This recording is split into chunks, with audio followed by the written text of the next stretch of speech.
Pernah kepikiran nggak sih gimana caranya gadget yang lagi kamu pegang ini ngerti setiap sentuhan dan ketikan? Ini semua tuh soal bahasa. Tapi bukan bahasa yang kita omongin sehari-hari, melainkan bahasanya angka. Nah sekarang yuk kita bedah bareng bahasa rahasia di balik layar digital dan cari tahu gimana komputer berpikir pakai angka.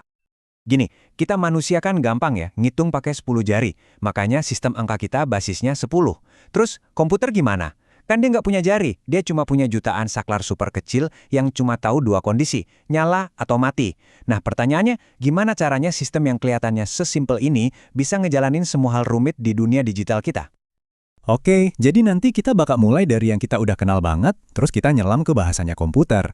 Kita juga bakal intip trik-trik cerdas yang bikin hidup para programmer lebih gampang. Dan yang paling seru, kita bakal lihat gimana angka 0 dan 1 itu bisa jadi tulisan yang lagi kamu baca sekarang. Oke, kita mulai dari yang paling dekat sama kita dulu ya. Sistem angka yang kita pakai tiap hari itu ternyata bukan dibikin asal-asalan loh. Asalnya itu ya dari badan kita sendiri. Nah, sistem ini namanya desimal atau basis 10. Kenapa? Ya simpel aja karena kita punya 10 simbol dari 0 sampai 9. Tapi, kuncinya itu bukan cuma di simbolnya, tapi di posisi. Maksudnya, angka 7 itu nilainya nggak selalu 7 loh, tergantung dia ada di mana. Coba deh lihat angka 2375. Angka 5 yang paling kanan itu satuan, ya nilainya 5. Geser dikit ke kiri, ada 7 di posisi puluhan, jadinya 70. Terus ada 300-an, 2000-an. Tiap geser ke kiri, nilainya dikali 10. Gampang kan? Nah, konsep ini penting banget. Jadi ingat-ingat ya, karena ini kunci buat ngerti sisanya. Oke, sekarang kita tinggalin dulu dunia basis 10 kita. Yuk, kita loncat ke dunianya komputer. Di sini, aturannya, justru jauh lebih simpel. Lupakan 10 pilihan. Komputer itu cuma kenal 2. Ingat kan soal saklar on-off? Nah, di dalam komputer itu isinya miliaran saklar super-duper kecil yang namanya transistor. Tiap saklar ini cuma punya 2 kondisi. Mati yang kita sebut 0 atau nyala yang kita sebut 1. Udah, itu aja. Nggak ada abu-abu. Batasan fisik inilah yang jadi dasar dari sistem biner. Nah, jadi disitulah bedanya. Kita punya 10 simbol buat main. Komputer cuma punya 2. Percaya nggak percaya, semua yang kamu lihat di layar sekarang, video ini, chat kamu, game yang kamu mainin, itu semua dasarnya cuma deretan angka 1 dan 0 yang panjang banget.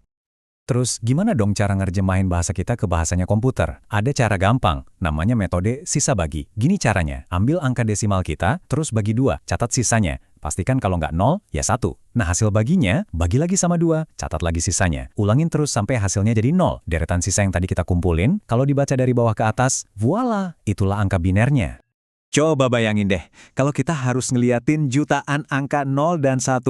Pusing kepala kan? Pasti gampang banget salah baca. Nah, karena itulah para programmer pintar bikin semacam jalan pintas buat nyederhanain barisan biner yang super panjang itu. Dan ini nih yang penting buat diingat. Sistem kayak oktal atau basis 8 dan heksadesimal atau basis 16 itu sebenarnya bukan buat komputer loh. Komputer mah tetap aja ngomongnya pakai biner.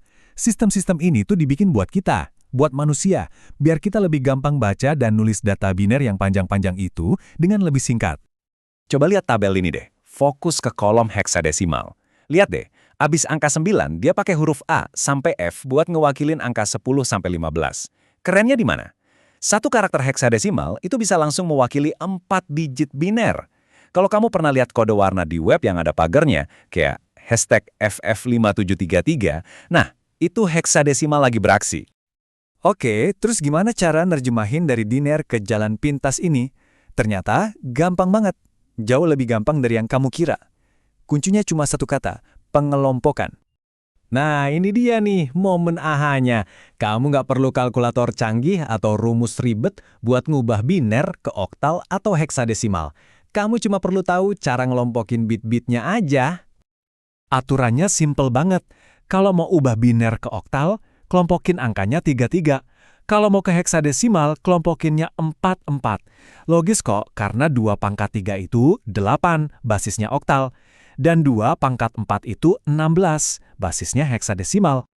Yuk, kita coba langsung pakai contoh ini. Kita punya deretan biner panjang, ya kan? Pertama, kita potong-potong jadi kelompok 4-4. Kalau ada yang kurang, tinggal tambahin 0 aja di depan biar pas. Nah, sekarang tinggal kita terjemahin tiap kelompok. 0001 itu 1, 1011 itu kan 11, berarti B, dan 0111 itu 7. Jadi deh, 1B7. Jauh lebih pendek dan enak dilihat kan? Oke, tadi kita udah ngomongin angka terus. Tapi kan dunia digital itu nggak cuma angka. Gimana caranya komputer bisa ngerti huruf, simbol, atau bahkan emoji yang kita kirim? Gimana caranya 0 dan 1 itu bisa jadi kata-kata? Jawabannya ada di sebuah kamus standar yang namanya ASCII. Anggap aja ini buku kode universal gitu. ASCII ini ngasih nomor unik buat tiap huruf, angka, sama simbol. Dan ya, tebakan kamu bener. Tiap nomor itu diwakilin sama deretan kode biner. Jadi pas kamu neken tombol N di keyboard, sebenarnya kamu itu nggak ngirim huruf N ke komputer. Kamu itu ngirim sinyal listrik, yang artinya kode biner 0101110. Terus komputer ngecek kamus ASCII-nya dan bilang, oh ini toh maksudnya huruf N. Baru deh ditampilin di layar. Nah, kelompok 8 bit ini, kayak kode ASCII tadi, itu penting banget sampai punya nama sendiri, byte. Anggap aja byte itu kayak satu keping Lego di dunia digital. Satu huruf yang kamu ketik itu ukurannya 1 byte. Lagu MP3 bisa jutaan byte, makanya kita sebut megabyte. Oke, jadi kita simpulin ya perjalanan kita barusan. Kita, manusia, pakai basis 10 karena jari kita 10. Komputer pakai basis 2 karena cuma kenal nyala dan mati. Terus, kita pakai basis 8 dan 16 itu cuma sebagai contekan, biar gampang baca biner. Dan terakhir, ada kamus, kayak ASCII yang ngerjemahin semua angka biner itu jadi teks dan simbol yang bisa kita ngerti. Pada dasarnya kan, ini semua soal nerjemahin satu bahasa ke bahasa lain. Jadi kepikiran kan, kalau biner itu bahasa yang ngebuka rahasia dunia digital sekarang, kira-kira bahasa baru apa ya yang perlu kita pelajarin buat ngerti masa depan? Apa itu bahasa komputasi kuantum? Atau mungkin bahasa dari kode genetik kita sendiri?